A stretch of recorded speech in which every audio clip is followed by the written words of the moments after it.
everybody, Ben Woodruff here with another falconry video. Today's video I want to give some advice that can help you from making a common mistake. It's almost a little embarrassing this mistake happens, but even very good falconers have made this mistake in their early years. Don't want you to make it.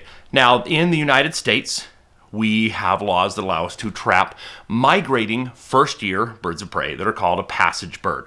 Now, growing up, my falconry laws I grew up with, an apprentice falconer, a new falconer, could only have a kestrel or a red-tailed hawk, and then they would go up the ranks and have other species they could fly. Nowadays in the United States, 2023, there's more options available, but still a lot of people do start with a kestrel or a red-tailed hawk, and they're both excellent choices. Here's the thing about red-tailed hawks.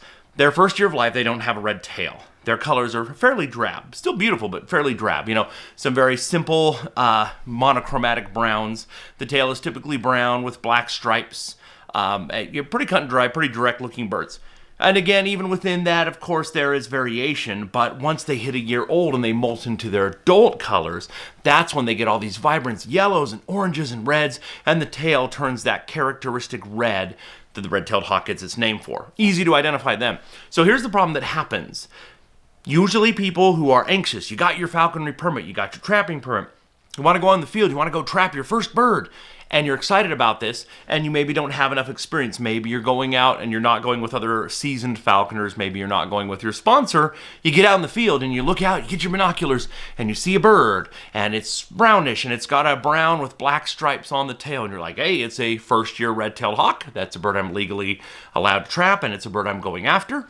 You trap it, you're excited, you go home, you put equipment on it, you start training it, you show your sponsor, and your sponsor's like, that's not a red-tailed hawk, that's a Swainson's hawk.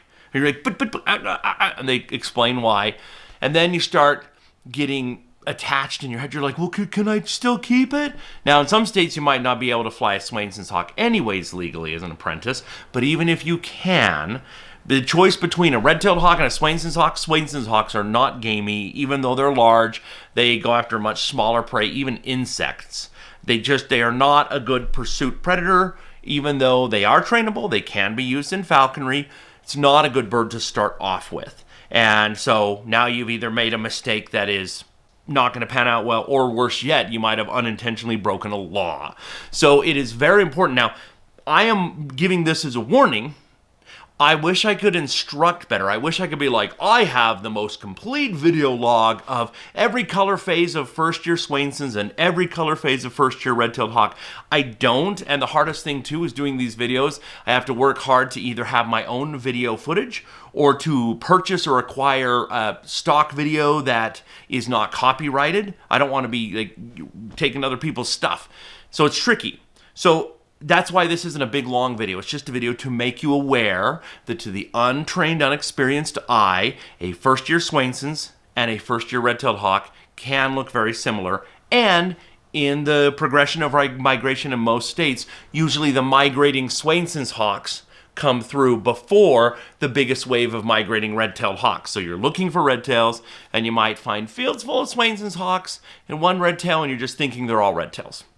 Watch for this, learn, look at pictures, and remember, as great as the internet is, there are so many mistaken identified things. You type in a bird, and it'll pull up the wrong thing. Right now on Google image search, if you look up Tita falcon, the first image that shows up is an Indian red-headed falcon. I'm like, that's not a Tita. So you might be trying to learn how to identify a bird, and you might have a well-meaning bird watcher who says, okay, first-year red-tailed hawk. You look up that image, and their photo that you're referencing is a Swainson's, and they're getting it wrong. This is where it's so important to defer to the wisdom of your sponsor, have them help you understand the nuances and the subtle differences, and it's best to go trapping with them if at all possible. When you are in the field, if you go trapping without somebody who knows what they're doing, if you do catch a bird, send some photos, call, let somebody see the bird to make sure you got the right bird, because you do not want to make that mistake. If you make that mistake, or if you had made that mistake, it's okay. It's understandable. It doesn't mean, I know falconers sometimes pile on each other and like, how could you? You're the biggest idiot on earth. It's like, no. Mistakes are unintentional. That's why they're called mistakes. But I am trying to arm you with the idea of preemptively watching out for this so you don't make this mistake yourself in the field. We're getting into kind of the best trapping season.